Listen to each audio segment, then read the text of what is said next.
So I had a DJ event.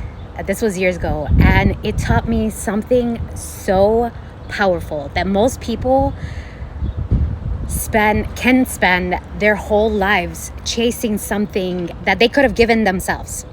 Just in case you're coming across me for the first time, I'm Lupita V from Lupita V Coaching, Consulting. I'm a psychotherapist turned executive coach. I work with business owners, entrepreneurs, politicians, athletes. I'm also a speaker, a published author, and in case you didn't know, I'm also a DJ. And so I'm about to tell you about one of the best gigs I've ever had in my life and what that has to do with you. So this was a weekend that was like one of those long weekends, whether it was like, I think Memorial Day or Labor Day.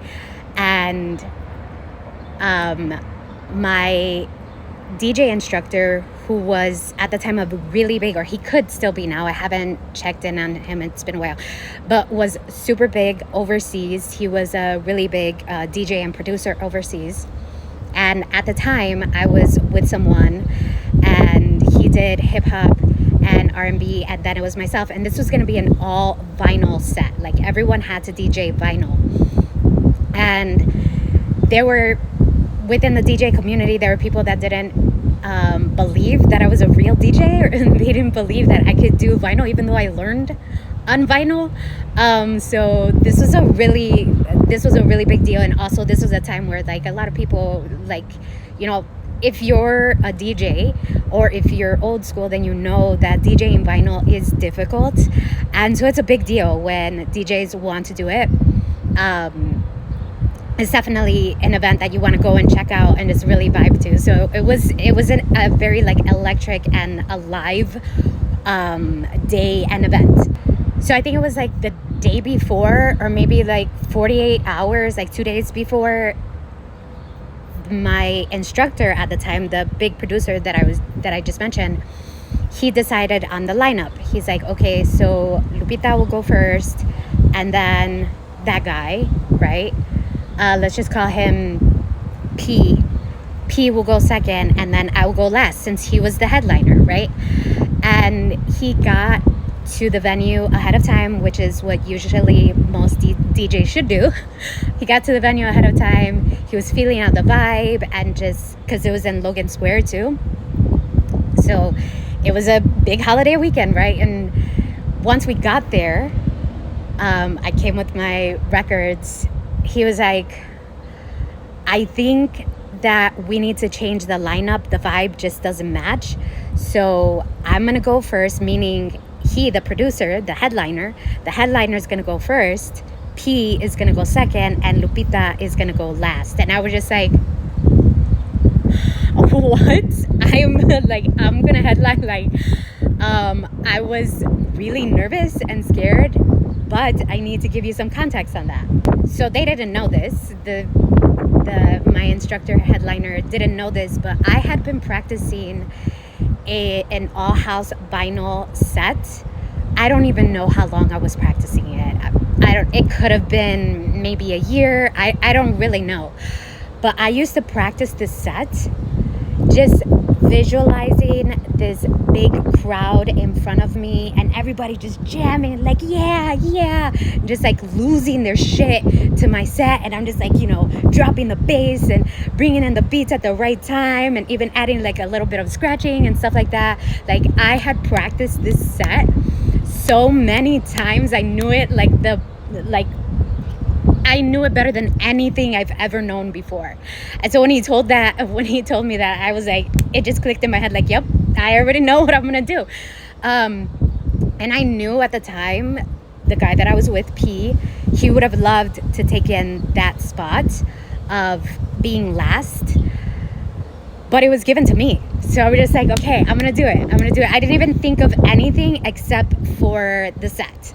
And just to give you a little bit more about the set, because it's just like, even now it takes me back there. Like, this was a set that I visualized, like, it just moved me. Like, I felt it in my soul. It just was so powerful.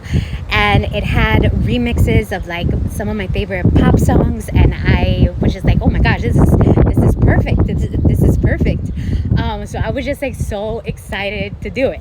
I was a little nervous, but after I started it, it was like I was there and the crowd was feeling it with me. Everybody was moving, everybody was dancing. They were just like, yes.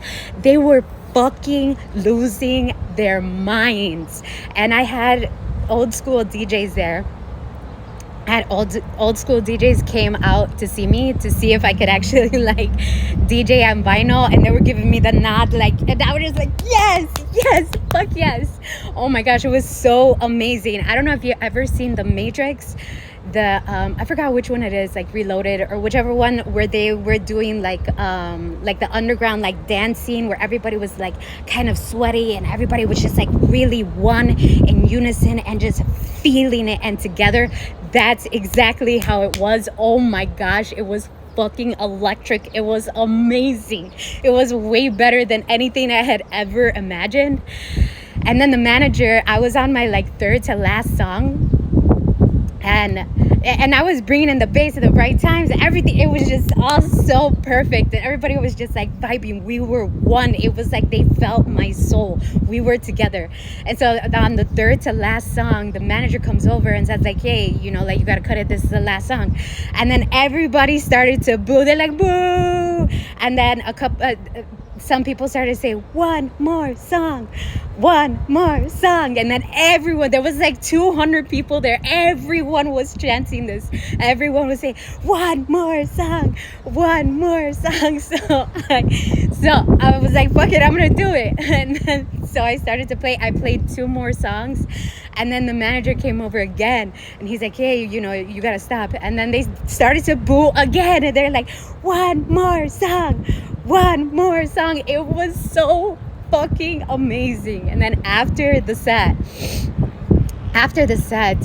I had like, I don't know, at least 50 people come up to me and say like, oh my gosh, you made my life. That was the most amazing set. There are even like songs that I never even heard, but I just felt it. I felt like, thank you so much. That was so fun. Oh my gosh, I need to know who you are. And like all the old school DJs coming up like, yeah, Lupita, you did it. I was just like, yes. I was like so excited and just like, oh yes. Now, why am I telling you this? Because I walked away completely full, because I didn't say no to something that I felt was already mine. Now imagine if I would have given it away and said like, no, P should have it, P should close out. Then it would have never happened. I probably would have walked away, if that never happened, just feeling empty and trying to find things to fill that void. And then it would have turned into this chase and putting myself in situations where I needed to gain validation and make myself feel better, because I didn't feel chosen. I didn't let myself have that, and I wasn't letting myself believe that I was chosen. And so I would have to spend so much time trying to fill that void. It would have become a chase of like risky behavior and putting myself in bad situations that would have bled into everything else in my life. But it didn't, because I allowed myself to believe I was chosen, and from that place, I was already full, and I took what was already mine and I walked away even more full. Chasing something on the outside and not giving it to yourself within first. Anytime you are selecting the belief that you are not chosen, that's what leads to the chase of the external, of the outside, to make yourself feel better on the inside. But it's you. You are selecting that belief.